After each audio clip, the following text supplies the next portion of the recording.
Picture this, a room, noise, laughter, overlapping conversations, everyone performing, transmitting, filling space with sound. And in the corner, someone who isn't. Not awkward, not excluded, just quiet, observing. And here's the strange part. Your attention keeps drifting toward them. Why?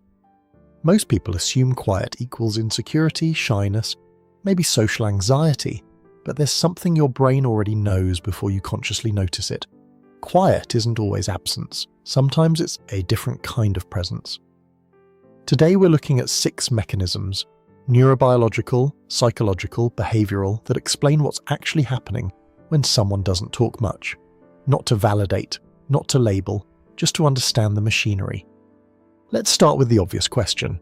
If talking equals visibility, and visibility equals social success, why does the brain track the quiet person? Because your brain isn't optimizing for volume. It's optimizing for signal-to-noise ratio, and something in that stillness registers as signal. Mechanism 1, they are collecting while others are broadcasting.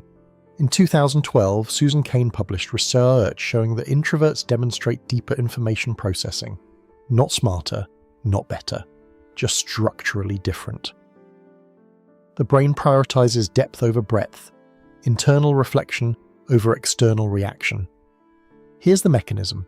When someone talks, Broca's area activates, the speech production center. But here's the trade-off. While Broca's is active, sensory processing capacity decreases. You can't fully encode incoming data while generating outgoing speech. It's a bandwidth constraint. Quiet people aren't passive. They're running a different algorithm, less output, more input. The result, by the time they speak, they've processed layers most people missed. Pauses, micro-expressions, the gap between what someone says and what their body language is transmitting. This isn't telepathy. It's just what happens when you allocate cognitive resources differently. And here's where it gets interesting. That creates an asymmetry.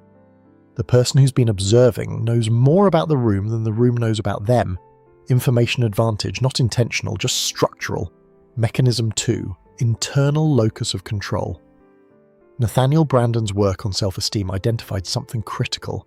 People with high self-worth don't derive their value from external feedback.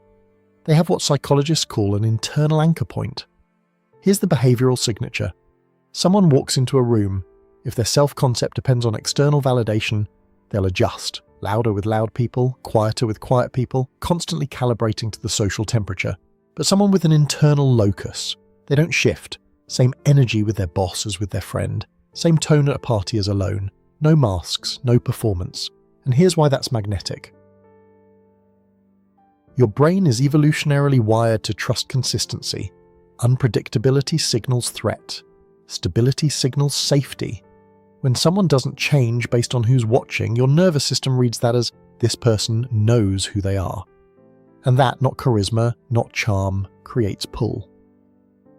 Mechanism 3, scarcity economics applied to language.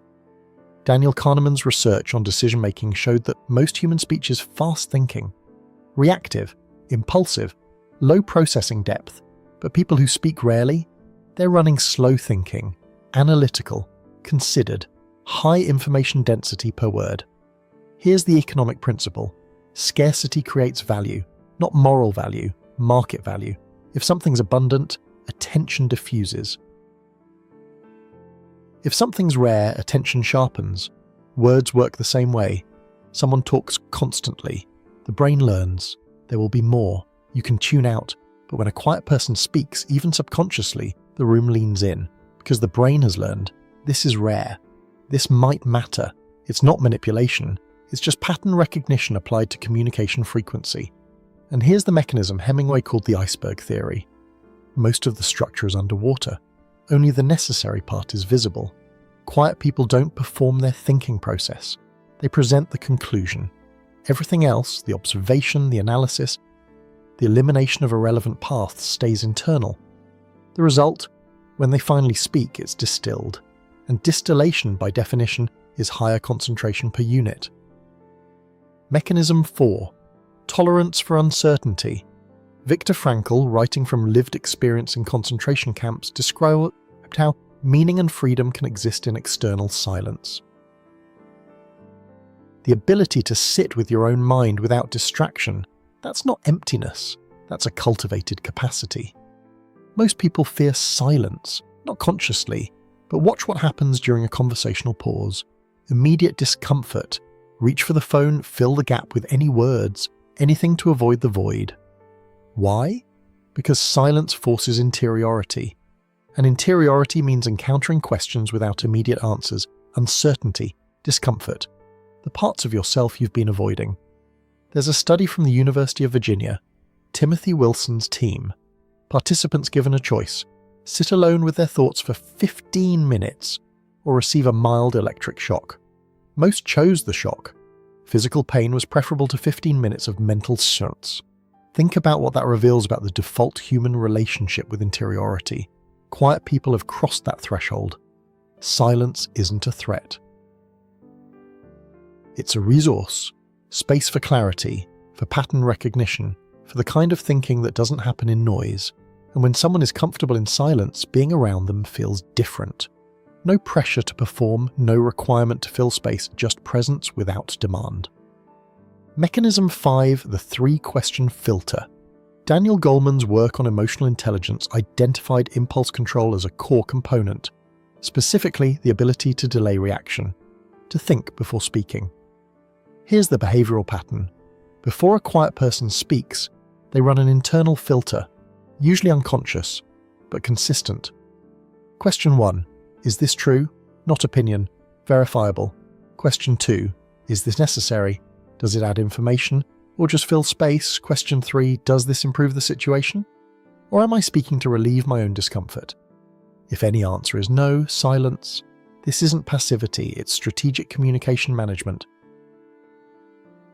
Because here's what most people don't realize.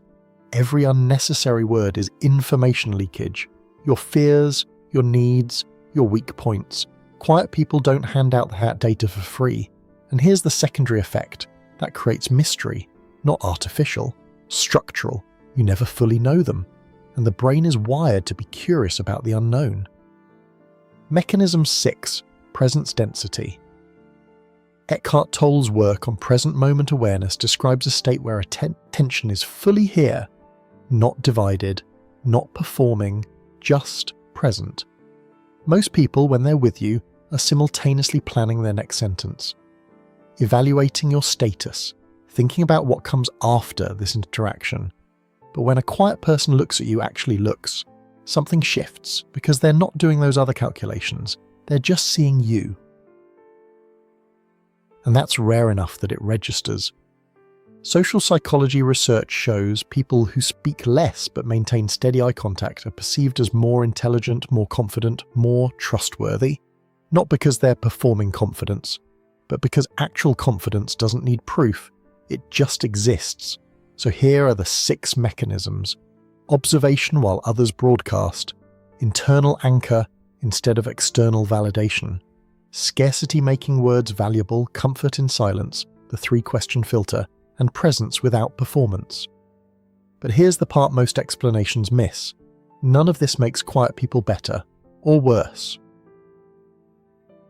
It's just a different operating system, different trade-offs, different strengths and weaknesses. The real question, the one worth asking yourself, is this. If you're someone who's quiet, is it because your nervous system genuinely prefers low stimulation?